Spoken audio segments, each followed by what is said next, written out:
Welcome and thank you for joining. My name is Amneet Kaur from RedStep Immigration, and today we'll walk you through the Spousal Open Work Permit, who qualifies under the current rules, and how to prepare a strong, complete application. This session is for general information and for educational purposes only, and it is not a legal advice. If you need advice for your specific facts, we can discuss that separately. So let's begin. Before we go into details, one important note on scope. We are running this as a part of series of webinars, each focused on one topic at a time so we can cover it properly. I understand there were some questions about the spousal sponsorship, PR, NLPNP, and other PR pathways. However, if we start discussing those today, we may miss key spousal open work permit rules or divert from the topic at hand. So today's webinar is strictly about the spousal open work permit, eligibility, required documents, and practical refusal risk. We will be hosting separate webinars every week regarding the PR pathways and PNPs, including the Newfoundland PNP as well. We will share the dates and registration links on our social media. You can scan the QR code here to follow us on Instagram for updates. So here's today's roadmap. We will start with what a spousal open work permit is and what it is not. Then we will cover eligibility in two streams. First, spouses of international students. Second, spouses of foreign workers, including how the NOC or TEER rules affect eligibility.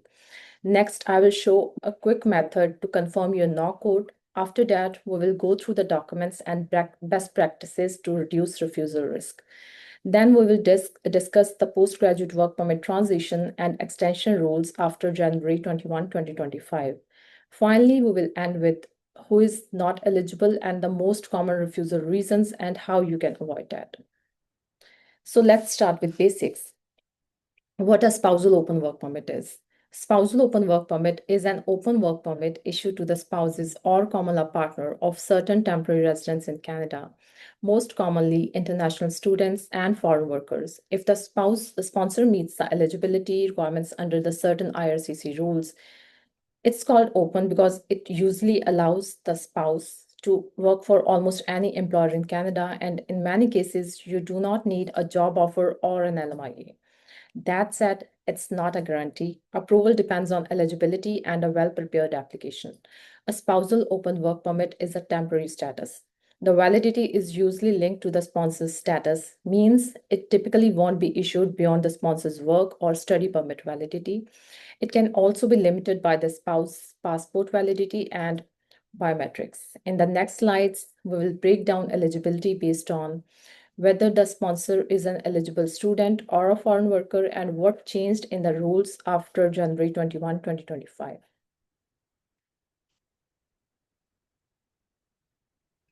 On this slide, I want to highlight a key few rules that decide who can use the spousal open work permit or family open work permit option. First, this is not open to everyone.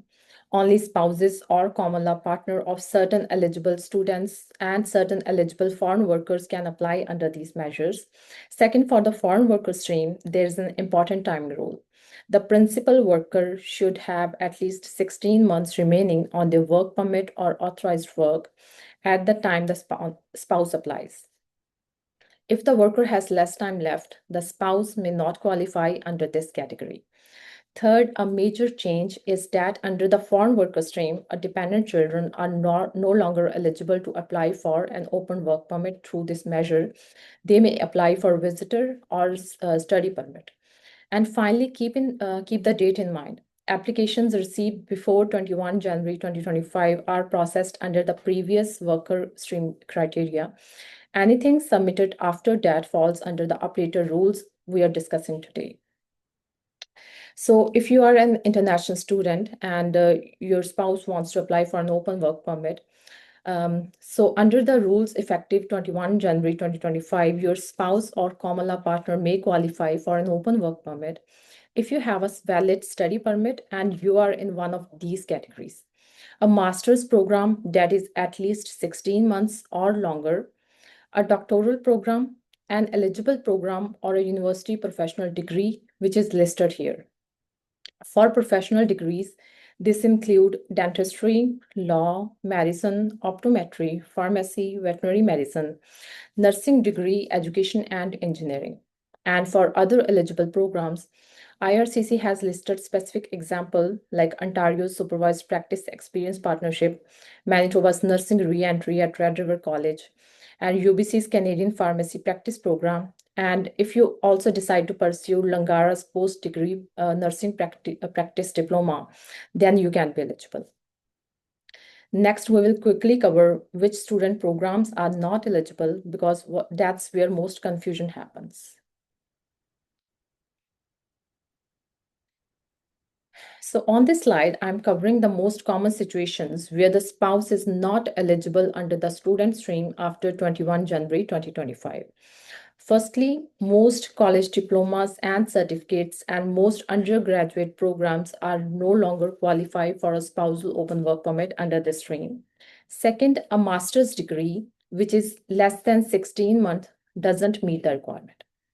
And third, if the program is not on IRCC's eligible list and it's not on one of the listed university professional degrees, then the spouse is generally not eligible under the student stream. If that's your situation, it doesn't mean no options. It means your spouse may need a different plan, like a visitor status, a study permit, an employer-specific work permit, or IEC wherever applicable. Now for the student stream, documents are where most applications either become strong or get refused. You want to prove three things clearly. First, the sponsor is an eligible student. So include the study permit, your current enrollment letter. You should be a full-time student. So that should be mentioned on your current enrollment letter, your transcript and proof of your active studies, and documents showing the program type and length like the LOA or program details. Second, prove the relationship, marriage certificate or common law evidence, plus strong supporting proof like photos, chat history highlights, travel history, joint bills or bank accounts, and a simple relationship timeline. If the sponsor situation changed recently, new semester or program switch or updated LOA, include the latest documents. The goal is simple, make it easy for the officer to confirm eligibility in one glance. Now let's look at eligibility when the sponsor is a foreign worker under the new rules. The principal worker must have a valid work permit or another form of authorization to work, and they must be living in Canada or clearly planning to live in Canada if they are on vacation or outside of Canada while they are working. Timing is very critical. The worker must have at least 16 months of valid work authorization remaining at the time IRCC received the spouse application. So whenever your spouse applies, you should have at least 16 months of valid work permit at the time of their application. Then we look at the job category under NOC 2021. The worker must be employed or have confirmed employment in either any tier 0 or tier 1 occupation or in a selected set of tier 2 or 3 occupation from IRCC's published list. So all tiers or NOC codes are eligible which falls in tier 0 or tier 1, but only selected occupations are eligible in tier 2 or 3 category.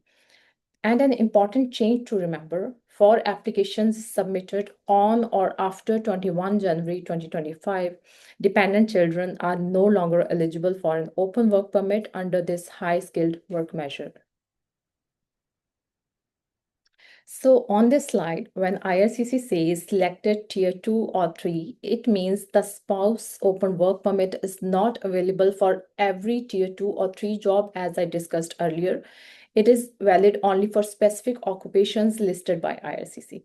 In practice, the tier 2 and 3 jobs that are commonly included are roles that support key sectors and public services, often in areas like skilled trades, certain construction and maintenance roles, transport and logistic roles, and some health and sport type occupations. But the eligibility always depend on whether what your exact NOC code is on IRCC's list. To make this practical, I'm going to show examples of some common NOC code on the next slide so you can quickly compare your job title and duties to those NOC codes. So as I mentioned earlier, each and every NOCOD which is in tier 0 or 1 is eligible. You do not need to check the any list or any other published list on the IRCC's website. But if your job is in tier 2 or 3, then only selected occupations are eligible.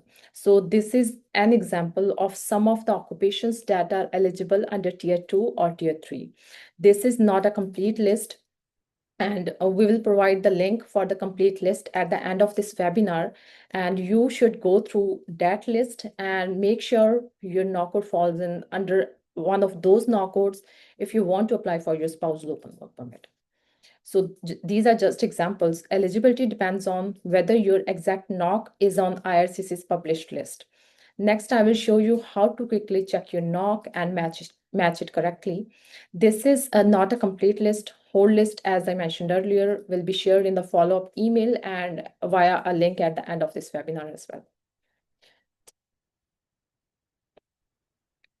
So what is a NOCOD and how to check it? So NOC is National Occupational Classification, and it is Canada's job classification. There are 5-tier code which indicates training, education, and experience levels. So you should use this 5-step method. You should go on Google, you should type NOC code Canada, and once the website appears, you can type your job title, and once your job title appears, your NOC code appears. You should match the job duties, the main duties and employment requirement, and choose the closest match. Confirm your tier category and then go on that published list on IRCC's website and see whether your NOC code falls in the IRCC selected tier 2, 3 list for spousal open work permit eligibility, or if it is in tier 0 or 1, then all NOC codes are eligible. So on the worker stream, IRCC looks beyond the job title. They want to confirm whether the job is real, matches a NOC, and is credible. So first, show real employment. Use a detailed employment letter and recent pay stubs. And wherever possible, add supporting documents like T4 or NOE. Your job letter must mention your job duties. I have seen so many refusals because the applicants or the employers failed to mention all job duties. So it's very crucial that your job duties are mentioned on your job letter, your wage rate, your NOC code, your start date of the job, and the end date if you have, you're planning to resign from the job, and job position and the employer contact information. All of these should be mentioned on your employment letter. Second, NOC alignment matter. The duties which are mentioned on your employment letter should match with the NOC duties. Avoid choosing a code based only on the title. No matter what your title is, if your job duties are matching with the job duties of a particular NOC code, then that NOC code is for you. Third, the role should make sense. Your education and experience should reasonably support the position. For example, you're working in a labor job and you submit the job letter of a manager, and there's no supervisory experience in between, then it's going to raise suspicions. So it should be reasonable, it should be credible. Fourth, wages. Being at or near the median is recommended. So some persons have confusion whether my wage should be at a median wage level, which is published on Job Bank. So it is not a mandatory requirement. If the wage is below median, you can submit additional documentation such as proof of funds or savings to support the family. So having a median job wage is not compulsory, not mandatory. But if your wage is lower than the median wage, then you should submit your bank balance and bank statements and other financial documents to show that you can support yourself and your family while you are inside Canada. So if you're applying for the spousal open work permit for the very first time, relationship proof is very critical, especially if it's a new marriage or the first time the spouse is being declared in an IRCC file.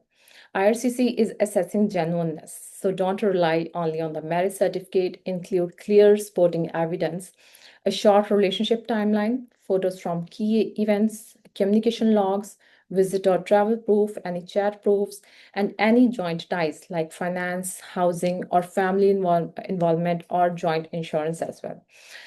The goal is simple. make it easy for the officer to see this is a real relationship and you are applying for a temporary work permit, not creating a weak or last minute file. So apply beforehand and do not rush at the last time. So when the sponsor transitions from a study permit to a postgraduate work permit, the rules can change. If the sponsor is already on a postgraduate work permit or applying based on postgraduate work permit eligibility, the spouse open work permit is generally assessed under the worker stream requirement. If the postgraduate work permit application is still in process and you want to apply for extension along with the postgraduate application of your spouse, or after postgraduate application submission, the key point is this: the principal applicant must be clearly eligible for a postgraduate work permit and expected to receive a work authorization more than 16 months. If the postgraduate length only support a short postgraduate work permit or there is uncertainty about the eligibility, the spouse application become much weaker. So in these cases, we focus on proving postgraduate work permit eligibility and program length clearly, and we plan the timing so the spousal open work permit aligns with the 16-month rule.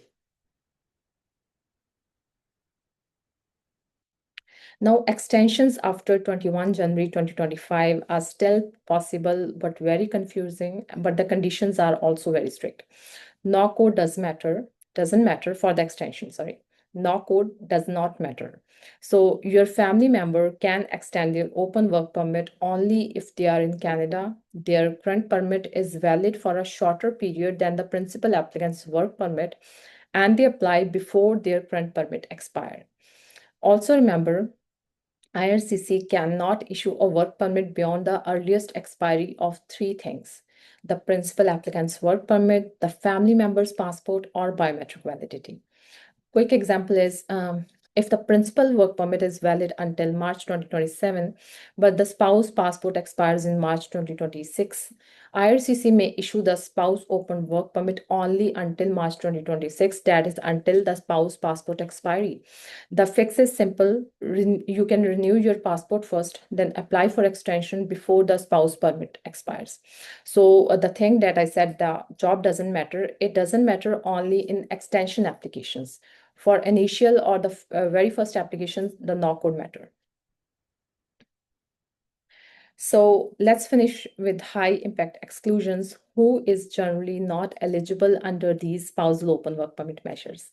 First, under the worker stream, if the principal worker does not have at least 16 months remaining on their work authorization, when IRCC receives the spouse application, that will usually make the spouse ineligible. Second, if the worker's occupation does not fall under tier 0 or 1, and it is not one of those specifically listed tier 2 or 3 occupation, the spouse generally do not qualify. Third, dependent children are not eligible for open work permit under the new rules. They can apply for visitor or study permit applications. And next, even when someone appears eligible on paper, weak relationship evidence or inconsistent job knock documents can still lead to refusal, which is why the next step is always making the file very clear, consistent, and well supported. Finally, if the sponsor is a student, but the program is not eligible, program is not postgraduate work permit eligible, such as most college diplomas or certificates, most undergraduate programs, or a master's degree that is less than 16 months, the spouse is generally not eligible under the student stream. And one important tip here, if you plan to work in healthcare or in roles involving close contact with children or vulnerable people, a medical exam may be required. So for example, you want to work as a personal support worker, you want to work as a ECE, early childhood educator or assistant, or any teaching job which involves minor children, then always include your medical along with your application. If you do not include your medical exam along with your work permit application, then restrictions may be applied on your work permit and you won't be eligible to work in any of those sectors. So a practical best step is to complete an upfront medical and include it with the work permit application. If you do not, IRCC can issue the permit with restrictions.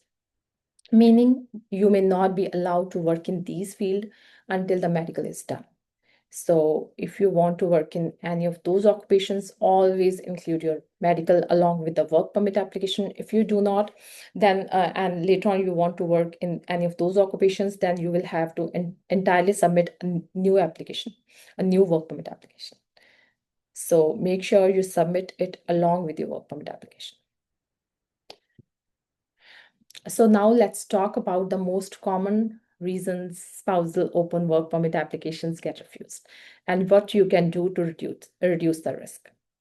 Number one is eligibility mismatch.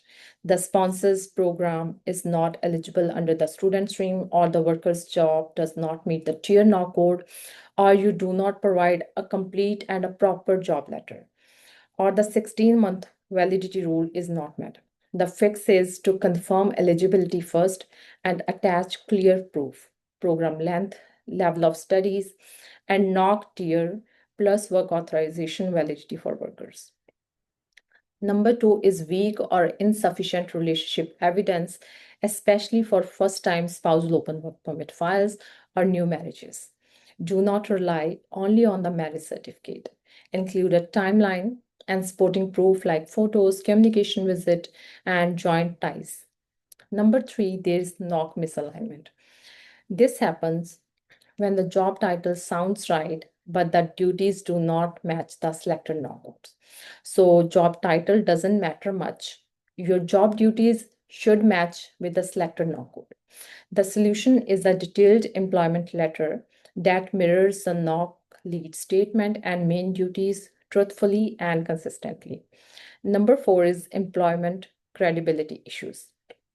That is limited pay history, unclear employee details, inconsistent work location, or missing payroll records. Reduce this by adding a pay stubs, T4, notice of assessment wherever possible, and consistent employment information across all documents. Number five is wage concerns.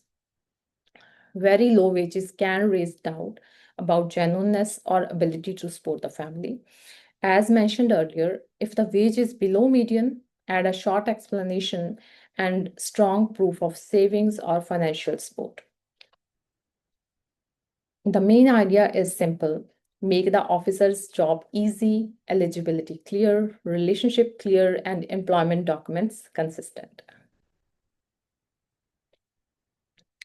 So before we wrap up, these are the key official resources we rely on.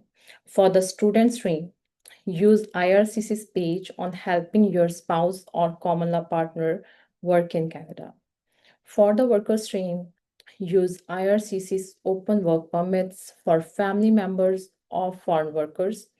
So this is where the eligibility rules and the tier 2, 3 occupations all are listed. We will provide you a link at the end as well. And for documents, IRCC's how to apply guidance is useful to confirm what relationship and employment proof should look like.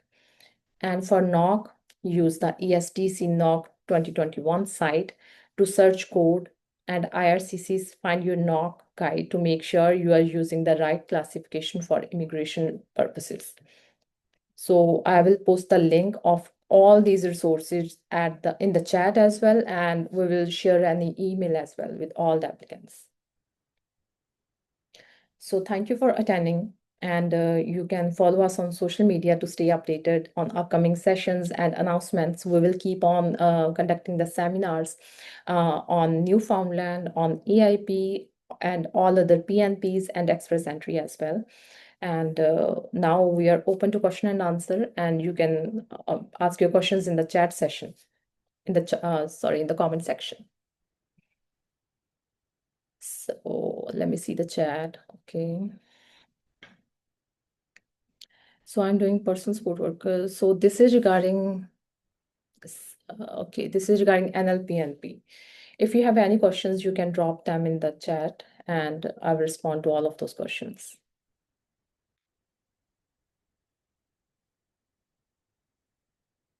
Okay.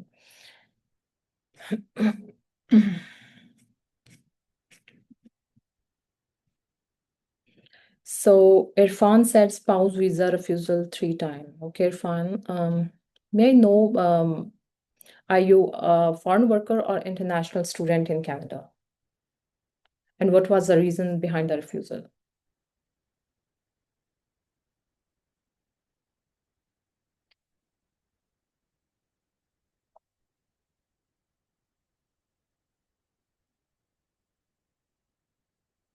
So, okay, my wife is international student. Okay, so may I know, you can unmute yourself, Irfan. I will ask you to unmute here, and you can ask your questions directly. Hi, Irfan. Good morning, ma'am. Hello, ma'am. Okay, so I am Charan, audible. maybe Irfan is not available right now. Hello, ma'am. I am audible. Yeah, I can listen to you now. Okay, Irfan, your wife is international student. May I know her degree or diploma in which program? Master in Business Leadership Okay, and what and was the Trinity Western University.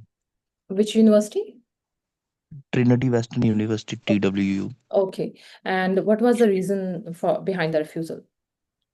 Ma'am, two-time reason are same. Because we are 6 credit, mean it is cannot complete IRCC rule 9 credit. Mhm. Is But she a full-time not, student? yes, ma'am. But university consider a full-time student in a 6 credit. Mhm. But IRCC not considering a 6 credit not full time. Okay. So this. So have you included a university's website screenshot which states that the persons enrolled in 6 credits are considered full-time in a university? Yes, ma'am, I have. Okay, and still the refusal reason was same? Two-time are the same. Okay. One time some more reasons.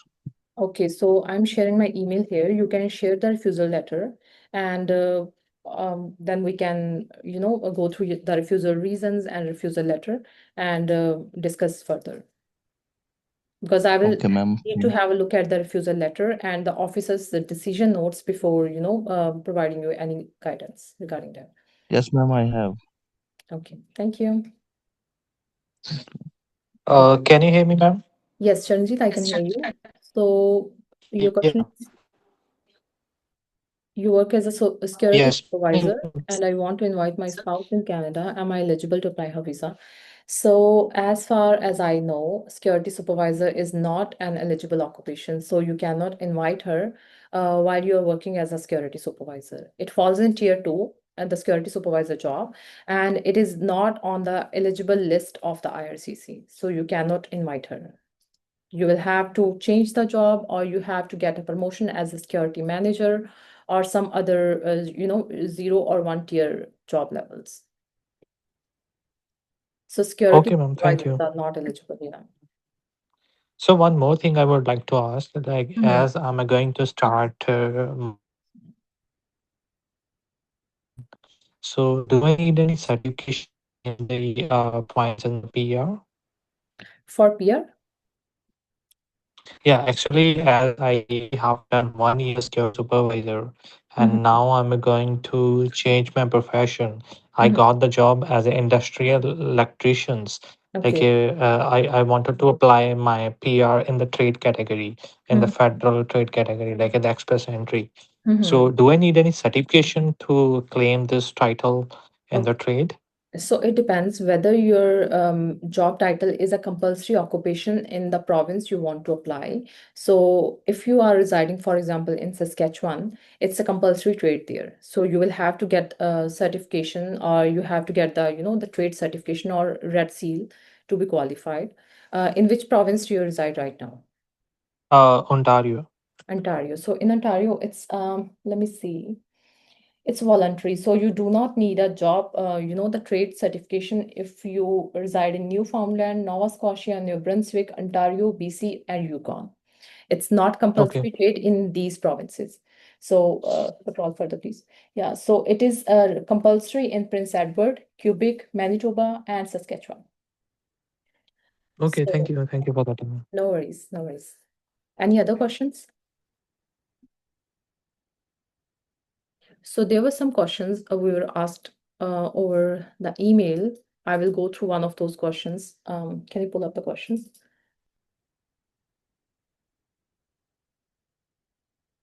Do anyone have any other questions?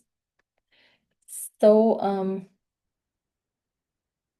okay, I received a question here. I am currently in Canada on a 2-year LMI-based closed work permit in Tier 1 occupation. I would like to confirm whether my wife is eligible to apply for a spousal open work permit under my status.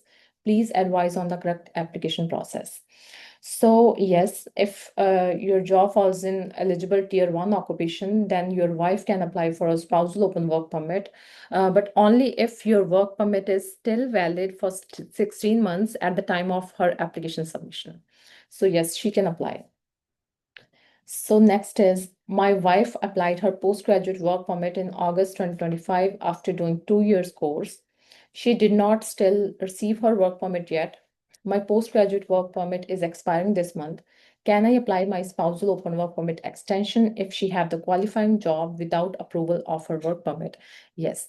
So if your spouse postgraduate work permit is still in process, or if she's now wanting to apply for a postgraduate work permit, she hasn't applied yet, you can apply along with her as well, or you can apply after her application submission, even if her application is still in process, but she should be working in a qualifying NOC, the tier job. So if she is working in a qualifying job, then yes, you can apply while her postgraduate work permit application is still in process. So to apply for a work permit, a job offer or job is required. So even if you have a job offer, you have not started working, and you are going to start work with your employer in upcoming 1 month or 1.5 month, you can still apply for your spousal open work permit. So this is most common confusion, because most people understand that having a job is compulsory. So no, even with a job offer, you can apply for a spousal open work permit. So next question was, I am on postgraduate work permit, which will expire in 2027, but my spouse visa will expire in May 2026. I am on mat leave. I do not have tier job. How can I put extension? So this question here is not very clear. I want to ask this person, and I will drop an email to the concerned person as well, because if the duration of the job work permit was reduced because the passport was valid for a limited time, then yes, they can apply for an extension. But if they are applying for a new spousal open work permit, their marriage is new, then the sponsor will have to get the eligible job. So another question, will additional documents submitted via web form I submitted after the application submission will be added to my application? So as far as I can understand, this question means an application was submitted, and I'm going to submit a web form and submit some new documents. Will they be considered by the IRCC officer? So yes, if you send the documents while your application is still in process and not and a decision hasn't been made on the application yet, then those documents will be reviewed by the IRCC officer. But if you are too late, IRCC officer has already made a decision, then those new documents might not be reviewed. So any other questions from any of you?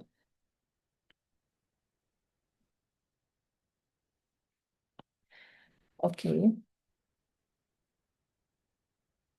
So one of other confusions, most persons think that all supervisor jobs are eligible to apply for a spousal open work permit, but this is not the case. Most supervisor positions, whether it's a security supervisor, whether it's a food service supervisor, those are not eligible to apply for a spousal open work permit. So you need to check your NOC code. We will send all of you an email with all the eligible NOC codes.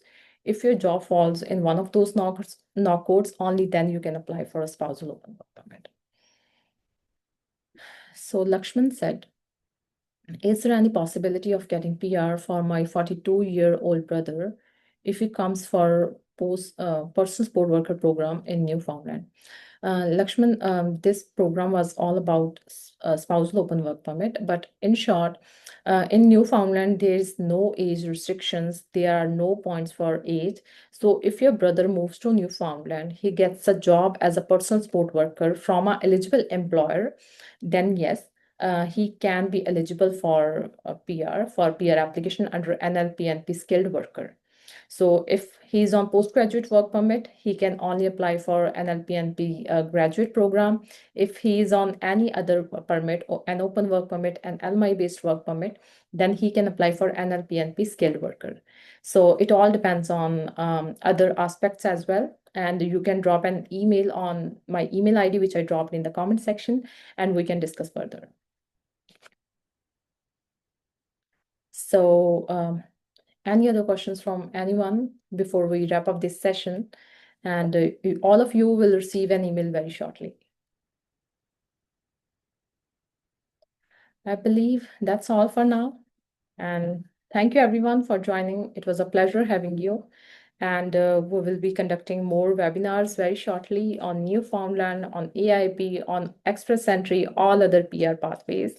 And we will continue to clear all the confusions and misconceptions regarding the Canadian immigration and citizenship application. You can contact us for any kind of application, be it citizenship, be it PR, or be it any kind of temporary residence.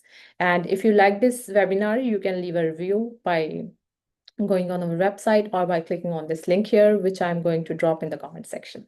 Thank you. It was having a pleasure having you.